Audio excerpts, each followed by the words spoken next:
And in our female subjects, we found more activity in brain regions associated with memory recall. Of course, we've known for generations that men seek visual stimulation when it comes to sex. Striptease is one of the oldest professions. For men, visual arousal stimuli are vitally important and activate the brain more than they do for women. Women do like to look, but men like to look more. And I think this is for a very profoundly powerful Darwinian reason. But what are those Darwinian evolutionary reasons? What exactly are men looking for? To shed some light on the visual stimuli that fire up a man's brain cells, we send a researcher out onto the streets of London to demonstrate a classic psychology experiment.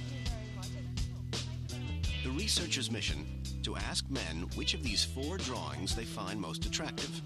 Which of these women do you think is most attractive? The female figures are virtually identical, although the small differences between them are all important. They're all the same. No, they're not. There's a slight difference in all of them. The relationship between the size of the waist and the size of the hips is marginally different in every picture. The sex researchers refer to this relationship as the waist-to-hip ratio. D. C. C. I say A. C. Any reason why? She's got curves. Thank you very much.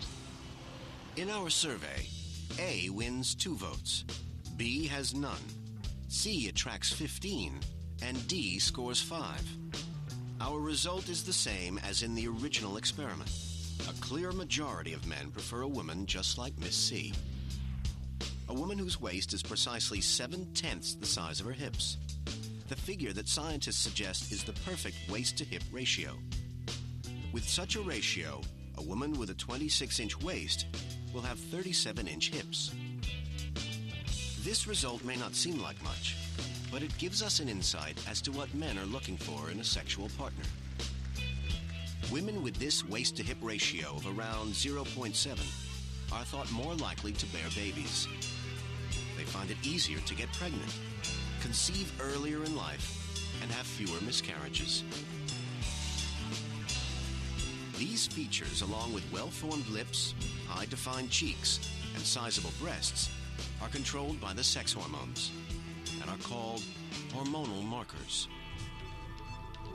Biologist Randy Thornhill from the University of New Mexico studies how our bodies display sexual attractiveness. The human face and body is a collection of signals of symmetry and signals of hormone effects in the body. Male body testosterone, female body estrogen. Features such as a woman's breasts and fat deposits in her upper cheeks and lips are substantially shaped by bodily levels of the sex hormone secreted primarily by the ovaries. Estrogen influences not only the menstrual cycle, but also the development at puberty of a woman's secondary sexual characteristics, which include her face and body shape. Estrogen is a marker of the quality of the female, and that includes a marker of her reproductive capacity. So her ability to bear children successfully is all highly estrogen related in women.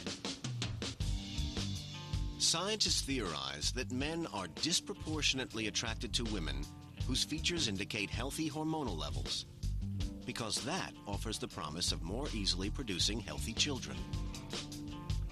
For millions of years, a man needed to mate with a woman who had signs of health and youth and fertility, the kind of woman that could bear him healthy babies. But it's not just women who display hormonal markers.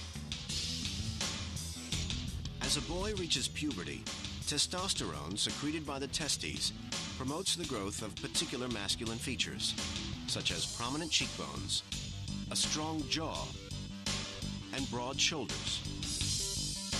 These masculine features are markers for virility and health. They also appear to be dominant markers. Dominance is associated with male reproductive success in many species, including humans. But sexual attractiveness is transitory. Estrogen levels decline with age, which means that a youthful appearance attracts men who are biologically driven to seek out the most fertile women.